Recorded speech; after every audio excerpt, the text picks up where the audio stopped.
تو ہمیں بھی تھوڑا سا پوری قوم کو بھی جاگنا ہے, مسلمانوں کو بھی جاگنا ہے, انہیں بھی احساس کرنا ہے کہ ہم جسد واحد ہے اور ہمارے ایک حصے میں تکلیف ہے جس انداز سے فلسطین کے اندر شہادتیں ہو رہی ہیں. ہمارا کردار ہے اور ہم نے جو کردار اس کے اندر ہم ادا کر سکتے ہیں ہم نے وہ کرنا ہے.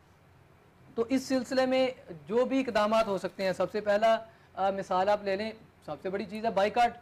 ٹھیک ہے, جس طرح جو نا وہ حدیث میں بھی آتا ہے کھجوریں کاٹنے والی بات ہے. تو سب سے بڑا تو یہودی جو اس وقت جو ان کی معاشی لائن ہے اس کو کاٹنے کی ضرورت ہے, اور بہت بڑا بجٹ جو ہے نا ان کو اسلامی دنیا سے مل رہا ہے. تو بھرپور بائیکاٹ کی مہم چلنی چاہیے, احتجاجی مظاہروں کے اندر قوم کو پوری شریک ہونا چاہیے, اور حکومت کے اوپر ایک مضبوط جو ہے نا وہ پریشر بلڈ اپ کرنا چاہیے کہ وہ فیصلہ کرنے پہ مجبور ہو جائے. کیونکہ جمہوری حکومتیں عوام کے جو ہے نا وہ نبض پہ ہاتھ رکھنے والی ہوتی ہیں, انہیں عوام کے پریشر کے تحت فیصلے کرنے پڑتے ہیں. تو پوری قوم کو آج فلسطین کے مسئلے کے اوپر حکمرانوں کے ساتھ ساتھ اپنا کردار ادا کرنا جیسا میں آپ کی جانب آؤں گا, جس قسم کی ہم گفتگو کر رہے ہیں مجھے اس بات کا بڑے اچھے طریقے سے اندازہ ہے کہ نیشنل ٹیلی ویژنز پر کم از کم کرنٹ افیئرز میں ایسی گفتگو نہیں کی جاتی, اور اگر کی جاتی ہے تو پھر فوراً جو لیبل لگتا ہے وہ جی قدامت پسندی اور قدامت پرستی کا لیبل لگ جاتا ہے. میں آپ سے یہ جاننا چاہوں گا, ایک نیریٹو یہ بنایا جاتا ہے اور اس میں کئی ریلیجیس اسکالرز بھی ہیں کہ جنہوں نے یہ نیریٹو بنایا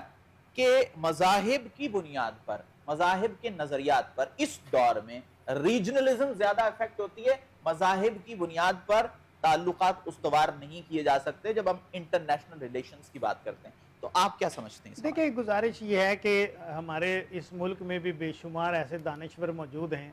جو اسلام کو بھی ٹلٹ کرنے کی کوشش کرتے ہیں, شریعت کو بھی ٹلٹ کرنے کی کوشش کرتے ہیں اپنی مرضی کے مطابق, اپنے آقاؤں کے خوشنودی کے لیے. اس لیے میرا خیال یہ ہے کہ یہ تو ایک بڑی عجیب سی بحث ہے کہ جس کی طرف ہم جائیں گے. لیکن دیکھیے, گزارش یہ ہے کہ ہمیں تو اپنا کام کرنا ہے اور ہم نے اپنے حصے کی شمع جلانی ہے. میں اس وقت جو صورتحال وہاں فلسطین میں, غزہ میں ہمارے مجبور, مظلوم اور محکوم لوگوں کی ہے, اس کے بارے میں یہ کہوں گا کہ مجھے, آپ کو اور میرے بھائی یہاں پر بیٹھے ہیں, ہمیں اپنے اپنے حصے کا کام کرنا ہے. اور نمرود کی جب آگ جل رہی تھی تو چڑیا جو اوپر سے گزر رہی تھی اس نے پانی کا قطرہ جو ہے وہ اپنی چونچ میں جو تھا وہ اس کے اوپر گرا دیا, اور اس سے پوچھا گیا چلیے تیری اس قطرے نال کوئی آگ بجھ جانی ہے؟ تو اس نے بڑا خوبصورت جواب دیا کہ وہ آگ بجھے یا نہ بجھے یہ تو رب کا کام ہے, مجھے تو صرف اپنا نام ان لوگوں میں لکھوانا ہے کہ جو آگ بجھانے والوں میں شامل ہو جائے. تو اس لیے ہم تو صرف اس بات کی کوشش کر رہے ہیں اور کاوش میں مصروف ہیں کہ اللہ رب العالمین کے سامنے جب ہم قیامت کے روز پیش ہوں گے تو نبی کریم صلی اللہ علیہ وسلم کا سامنا کیسے کر پائیں گے کہ ہمارے جسم کا ایک حصہ جو ہے وہ مفلوج ہو رہا تھا, وہ ہم سے کاٹنے کی کوشش ہو رہی تھی اور ہم خاموش بیٹھے تھے, ہم کچھ کر نہیں پا رہے تھے. تو اس لیے ہم سے جو کچھ بن پڑتا ہے ہم احتجاج کریں, ہم مظاہروں میں شریک ہوں, ہم اپنے جذبات, سوشل میڈیا ہمارے ہاتھ میں ہے, سوشل میڈیا کے ذریعے سے لوگوں کو اویئرنیس دیں, بائیکاٹ کی مہم چلائیں. وہ تمام چیزوں کا بائیکاٹ اب ہمارے اوپر واجب ہو گیا ہے کہ جس سے کسی صورت میں بھی اسرائیل کی کمپنیوں کو کوئی فائدہ پہنچتا ہو. ہم اپنے حصے کا کام کریں, اللہ رب العالمین نے اپنے حصے کا کام کرنا ہے, اور ہم اپنے رب سے یہ بھی دعا کرتے ہیں کہ یا رب العالمین یہ ایک برا وقت ہے, یہ ایک آزمائش کا وقت ہے, اس آزمائش کی گھڑی میں ہمیں محفوظ رکھ, ہمیں اس آزمائش سے بچا لے, اور ہمارے اندر جو جذبات اور جو حوصلہ ہے اس کے اوپر عمل پیرا ہو کر ہمارے حکمرانوں کو یہ توفیق عطا فرمائے کہ یہ جو اسلامک بم, یہ جو جس کا نام اسلامی بم رکھا گیا تھا, جس سے بے شمار ممالک, عرب ممالک میں بھی خوشی منائی گئی تھی کہ اب ایک مسلمان ملک بھی جو ہے وہ ایٹم بم رکھتا ہے. آج ہماری بدقسمتی ہے کہ ہم اس ایٹم بم کی حفاظت کرنے کے لیے سیکورٹی کا بندوبست کرتے پھر رہے ہیں. تو ہم اپنے رب سے بھی یہ دعا کرتے ہیں کہ وہ ہم سے راضی ہو جائے اور ہماری ان کاوشوں کو قبول فرما لے. بہت ساری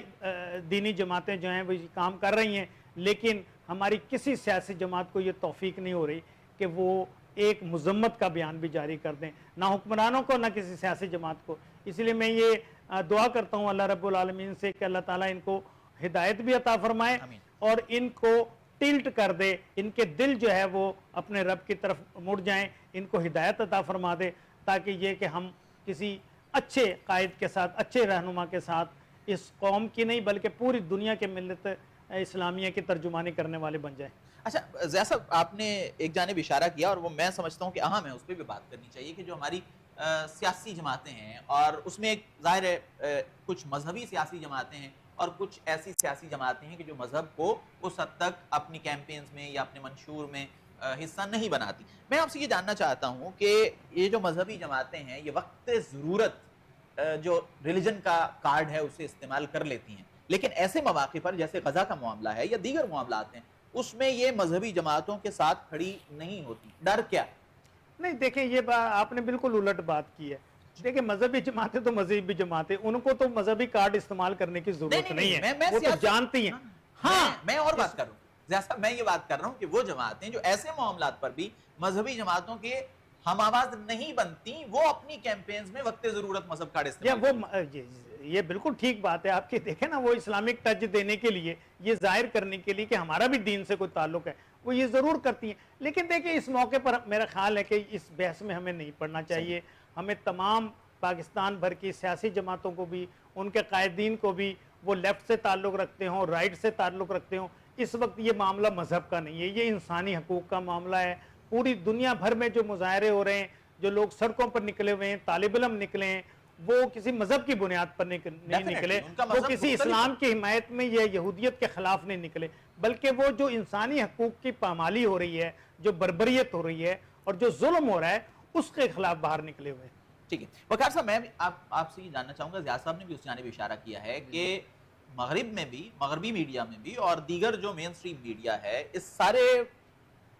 سال 2023 سے اب تک آپ دیکھ لیں بہت حد تک اسے کنٹرول کرنے کی کوشش کی گئی ہے, لیکن اس کے باوجود ایک پوری دنیا میں جو بیداری پیدا ہوئی ہے فلسطین کے ایشو کو لے کر, وہ میں سمجھتا ہوں سوشل میڈیا کی وجہ سے ہے, کیونکہ اسے اس حد تک کنٹرول نہیں کیا جا سکتا. تو آپ بحیثیت جماعت اور عمومی طور پر آپ کیا سمجھتے ہیں کہ اس سماجی میڈیا کے ذریعے سے ہم اس ایشو کو کیسے دنیا کے سامنے پیش کر سکتے ہیں؟ جی بالکل, جس طرح آپ نے بات کی کہ سوشل میڈیا کے ذریعے پوری دنیا کے اندر جو آواز بلند ہوئی اس بار پچھلے 17 ماہ سے جب سے یہ جنگ کا سلسلہ شروع ہوا, یقیناً اس کیفیت نے جو نا اسرائیل کو پوری دنیا کے سامنے ایک دفعہ ننگا کر دیا.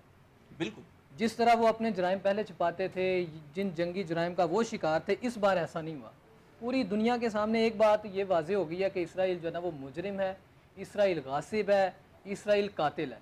اور اس میں یقیناً جو مغرب کے اندر جو لوگ بستے ہیں, غیر جانبدار لوگ ہیں, عام عوام ہیں, انہوں نے بہت بڑا کردار ادا کیا ہے, اور سوشل میڈیا کا ڈیفینیٹلی اس حوالے سے بہت بڑا کردار ہے. لیکن اس کے باوجود ہم جو سوشل میڈیا کے اوپر تحریک اٹھا سکتے ہیں, ہمیں اس میڈیا کو استعمال کرنا چاہیے, لوگوں کو شعور دینا چاہیے, اجاگر کرنا چاہیے. جو سوشل میڈیا کے اوپر اس وقت بہت بڑی آڈینس رکھنے والے لوگ ہیں, ان کو بھی اس بات کے اوپر سوچنا چاہیے کہ ہم اس ایشو کے اوپر کتنی بات کر رہے ہیں. تو باقی یہ ہے کہ چونکہ سوشل میڈیا کو کنٹرول کرنے والے زیادہ تر لوگ جو ہے نا وہ بیٹھے ہوئے ہیں ایسے ملکوں کے اندر, اسرائیل ان کو کنٹرول کر رہا ہے. ٹھیک ہے, بہت سارے سوشل میڈیا جو ہے نا وہ امریکہ سے آپریٹ ہوتے ہیں, اور بہت ساری کمپنیاں جو ہے نا ان کے اسرائیل کے ساتھ بڑے اچھے تعلقات ہیں, تو وہ ایسے اکاؤنٹس کو اور ایسی آوازوں کو مسلسل جو ہے نا وہ دبا رہے ہیں. تو اس وجہ سے بھی لوگ کچھ جو ہے نا وہ بات کرنے میں جو ہے نا وہ ہچکچاہٹ محسوس کرتے ہیں. تو جہاں پہ سوشل میڈیا کا پلیٹ فارم ہے, بالکل اس کا بھی استعمال ہونا چاہیے. اس سے زیادہ یہ ہے کہ جس طرح میں یہ سمجھتا ہوں کہ جس انداز سے مغربی دنیا کے اندر بڑے بڑے احتجاج ہوئے, شاید ہمارے اسلامی دنیا کے اندر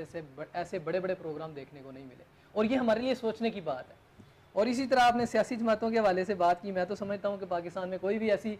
جماعت نہیں ہے جو غیر مذہبی جماعت ہو. سارے مذہب کے اوپر یقین رکھتے ہیں, لیکن بنیادی طور پر کچھ جماعتیں جو ہیں جو مذہب کے حوالے سے یعنی ان کی عام گفتگو میں بھی مذہب جھلکتا ہے, لیکن دیگر جماعتوں میں ایسا نہیں ہوتا. یہ اپنی اپنی پریفرنسز کی بات ہے, غیر مذہبی کسی جماعت. فلسطین کا مسئلہ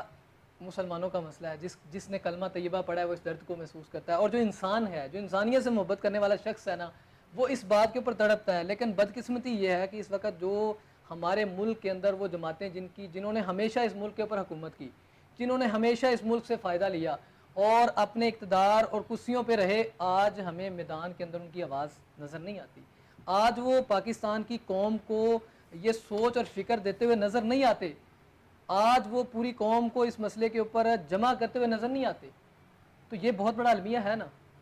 ہم یہ دیکھتے ہیں کہ جب بھی کوئی ڈیزاسٹر ہوتا ہے, کوئی بھی قومی مسئلہ ہوتا ہے یا انٹرنیشنلی کوئی ایسا مسئلہ ہوتا ہے, تو ہمیں بہت ساری جماعتیں اس میدان کے اندر نظر آتی ہیں.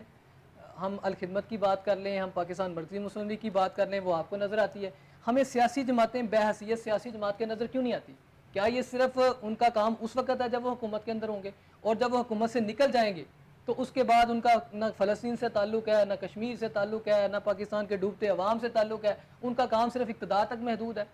تو یہ بات جو ہے نا وہ ہماری سیاسی جماعتوں کے جو قائدین ہیں اور ان کے جو کارکنان ہیں ان کو لازمی سوچنی چاہیے کہ ان کی لائلٹیز جو ہے نا وہ اس پاکستان کے ساتھ، اس ملک کے ساتھ، اس امت کے ساتھ کتنی ہے۔ ٹھیک، وقار صاحب میرے پاس صرف 1 منٹ بچا، زیاد صاحب میں آپ سے جاننا چاہوں گا، پاکستان کی جو غالب اکثریت ہے آبادی کی وہ نوجوانوں پر مشتمل ہے، میں چاہوں گا آپ مختصر سا دیکھنے والے نوجوانوں کو کیا پیغام دیں گے ان دا کانٹیکسٹ آف غزہ؟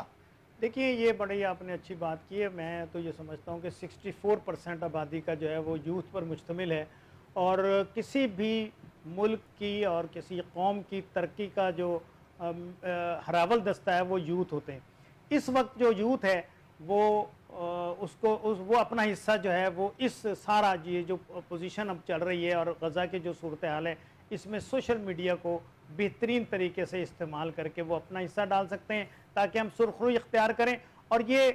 کھیل تماشے اور یہ اس طرح کے کارٹون ایک دوسرے کو بھیجنا ہے، اس کی بجائے اس بات کی کوشش کریں کہ اسرائیل کی جو اشیاء ہیں ان کا بائیکاٹ کرنے کی مہم چلائیں،